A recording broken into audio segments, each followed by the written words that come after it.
Dayz has slowly but surely taken over my life. No matter how hard I try to pull away, the game always sucks me right back in, like a Toxic X, or any Halo game. Even if I managed to uninstall this game, which I did, maybe 10 times, all it would take is one bullshit update to bring me right back in. Check it out, you guys are going to be super pleased about this. We have cows in the game.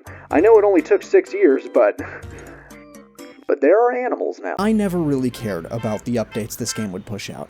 I simply saw it as an excuse to hop back in on this toxic, rage-inducing, and euphoric bandwagon that is Dayz addiction. Whoa, hey, check it out. They finally put cars in the game. Now I'll give a shit. Thousands of hours later, I couldn't escape. Like an alcoholic living across a Publix liquor store, I was hooked. But why? Well, in order to answer that question, stick with me here for a second. We're gonna have to look at the timeline of this game. The year is 2013. My childhood best friend, Evan, tells me there's a new zombie game coming out that I absolutely have to try. He knows just how obsessed I am with the mega beast that is the zombie zeitgeist, so I bite. Now, he did say it was the next big zombie game, and this is a tale as old as time. I have heard this before. Side note, you know what else is repetitive? You know when you go into like an AMC movie theater, you sit down and you just see all those Nicole Kidman ads, and she's telling you to go to an AMC theater? Like, why are you telling me this? He showed me some gameplay, and after selling some Pokemon cards that I regret to this day, I bought the game. I had no idea this would lead to several thousand hours being sunken into this game. Pure and utterly complete obsession. The most primal rage I've ever experienced in my entire adult life. And also the greatest video game investment I've ever made. That game, get this. Are you ready? It's Dayz. It's Dayz.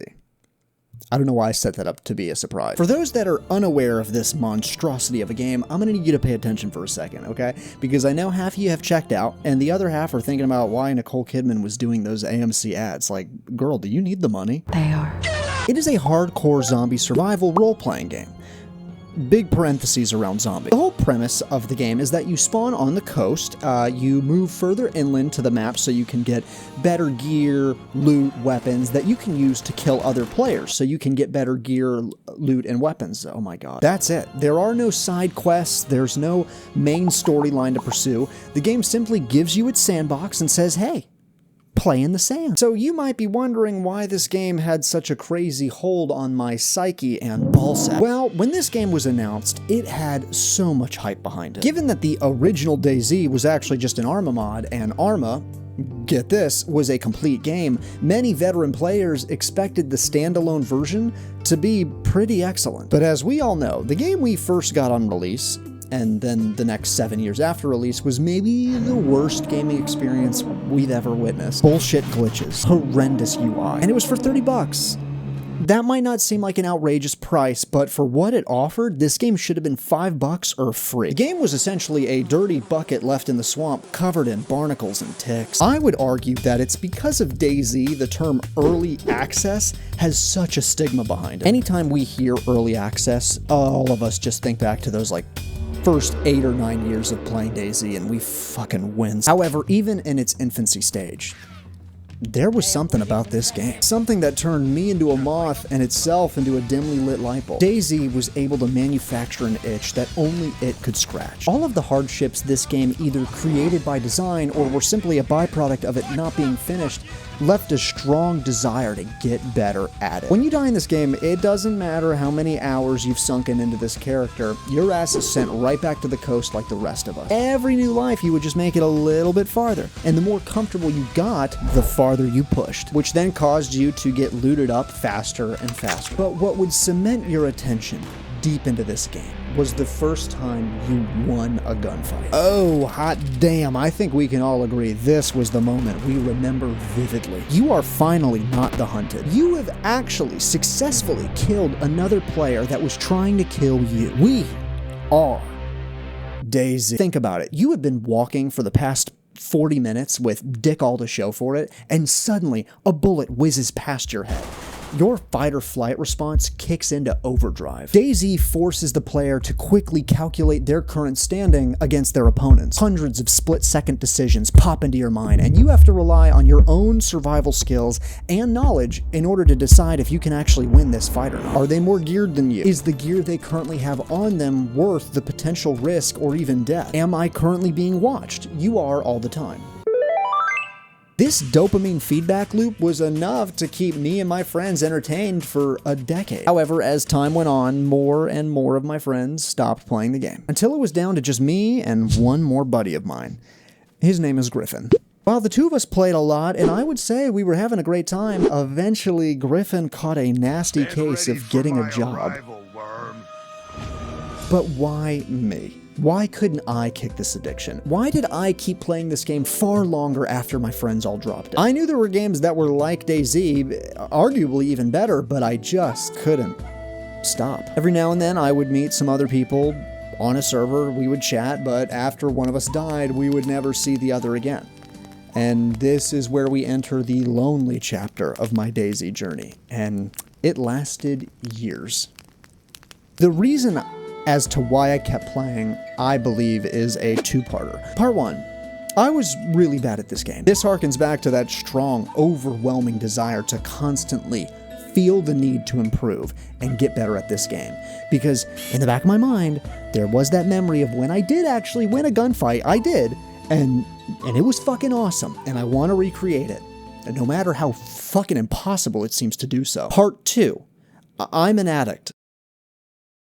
This game offers an adrenaline rush that I have never, ever seen matched on any other game, ever. Words are hard and I'm tired. This game gets my heart pumping, and I simply couldn't find any other game that even came close to scratching that itch. But still, even though it offered a intense experience to say the least, I still couldn't win a gunfight. Honestly, my win-to-loss ratio was like 80-20, if I'm being generous. I might just merge these two reasons into one, and that reason is, hey, I'm bad at this game. I'd like to not be. Maybe I'll be good at it, but no, I'm not. But despite me accepting this fact, I grew increasingly frustrated with the lack of skill I had juxtaposed to the time I put into the game. Not only did this hinder my enjoyment of the game, but whenever I would actually manage to successfully convince one of my friends to play this game, I was unable to guide them to the promised land that is PvP in Dayz. Did it end in oboe? Yeah, I think so. Something like that. Yeah, you're in Cami Shovo. No! No! They would always die within 10 minutes of spawning, and I couldn't help them because I would always die within 20 minutes of spawning. The whole evening would just be trying to find each other, because in this game, you cannot pick your spawn points with your friends. Like in most games, when you party up, you're in the shit together. In Dayz, they don't give a fuck. One of you can spawn on the most northern east part of the map, while the other is in the most southern part. And the game says, eat shit, fuck you, find each other. So this led to many a nights where we would spend hours and hours trying to find each other. And God forbid it became nighttime, because fuck you, nighttime is unfucking playable. So after an evening of attempting to find one another, dying several times along the way, spanning around 4 to 5 hours, my friends were rightfully angry at me, and they were upset that they dropped $50 on this game and they couldn't even play with their friends. And I can totally understand their frustration.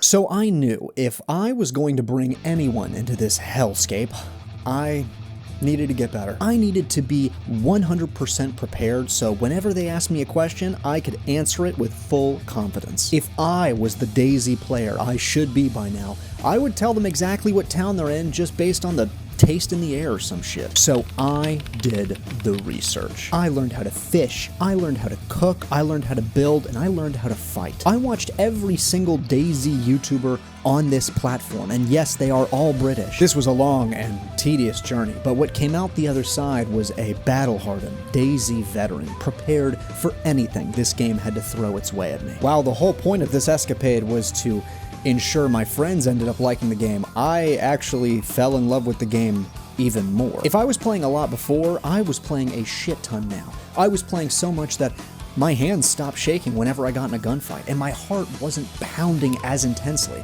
and I was no longer a slave to gear fear. Hey, yeah, you might be confused as what that is. Gear fear, let me give you a full rundown. Gear fear essentially means I have a lot of cool shit that took me hours, if not days, to gather.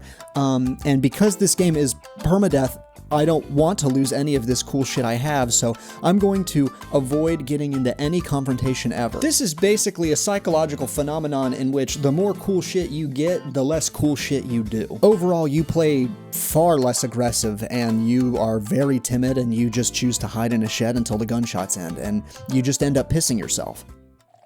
Oh, dude, are you pissing? You want me to hold it? Now you know what gear fear is, but you can, let's go back to this asshole or whatever. Food no longer became a problem, and I even made it all the way to Tizzy. And Tizzy is essentially like the most high-tiered loot military base in the game, with the exception of some of the toxic zones. If you don't know what the toxic zones are, I don't either. Needless to say, I was feeling myself. Even though I was getting more out of this game than I ever had, I was still debilitated by the crippling loneliness that I still faced in this game. Unfortunately, the bridges have been burned. My friends have already gotten a taste of what this game offers, and they were completely uninterested in pursuing it any further. And this left me empty. I miss those moments with my friends. I miss traveling around, spending those hours finding each other only to die within minutes of reuniting and then having to do it all over again. That to me was always fun. I 100% understand that that is not for everybody. But I had hope, and I had faith that I would successfully convince one of my friends to play this game. Speaking of, you remember Griffin? Well, I got in contact with him, and I kind of told him about some of the new features, cows and shit, and how the game was a lot more refined, and it's in a much better state than it ever was, especially when we played it together, and that he should hop on right now. And he said yes. He said sure. What the fuck? So me and Griff were back at it like old times. The duo reunited once again.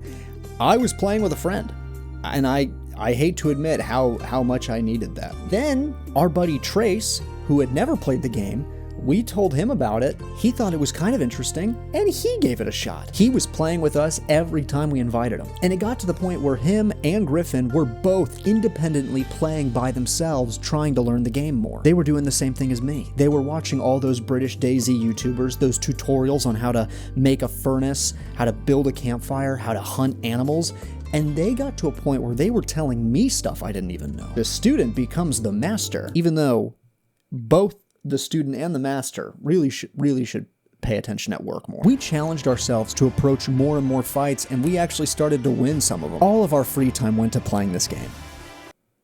Oh, that doesn't sound as fun. That sounds... Did Dayz ruin my life? Aside from overall gameplay, I was also catching them up on basic Dayz etiquette. This has a lot to do with terminology and the overall culture of the game. First of all, yes, there are a shit ton of cheaters in this game. Not too much per se, but it has been an issue for me in the past, especially if you play on a maximum population server. The odds of you running into a cheater are, I'd say, 1 in 20. You see, cheaters are essentially big rats, large rodents, and the closest thing they get to a hunk of cheese is a full pop server. Unfortunately, the anti-cheat in Dayz is not the greatest, and this is prime time for a rodent infestation. I also explained to them the fragile psyche of other players and themselves. What do I mean by this? Well, come on in and sit on down. Class is in session. I told them that players on the coastline are generally pretty friendly. This actually surprised Griffin and Trace because from everything I told them, based on my past experiences, they were expecting every single player to be a bloodthirsty maniac. But they were shocked to see that most of the people they encountered were super friendly, even offering them some food or telling them where they're at. So I gently laid them down and I explained to them that those same people that offered them food would skin them alive 1 town inland. This is simply because of gear fear. Gear fear doesn't necessarily make you only a coward, it also makes you a mass murdering psychopath. If there's even a 1% chance that that asshole across the valley is trying to shoot at me, or maybe he's got a cooler gun than I do, I'm going to eliminate that threat by any means necessary. I even saw this in themselves. If we're being honest, I did tell them to attack anything that breathes or looks human, but I knew that I was having a great time with this game because I was having just as much fun walking through the woods with my buds for an hour and a half, or even something as simple as sitting by the campfire and just cooking out with the boys. It was the slow parts that I liked. And I was shocked to find out that that was Griffin and Trace's favorite part of the game. I even enjoyed playing at night. That's a fucking joke. That is a joke. Nobody likes playing at night. If you like playing at night, get a hobby. Those chill parts that gave you a chance to breathe really allowed you to appreciate everything you've built, whether it was the bases you built, the gear you acquired, or the gunfights you won. It was the slow parts that made you really appreciate all of it. Who the fuck am I kidding? No, gunfights are fucking awesome, dude. That shit rocks the house. I have come to the conclusion that I am not addicted to Dayz, because I can quit whenever I want. And I don't want to quit. And now that I've tricked my friends into getting this game, that's right, guys, you've been tricked. This is a bad game. I have no intention of ever stopping, ever. And I think that's what God wanted.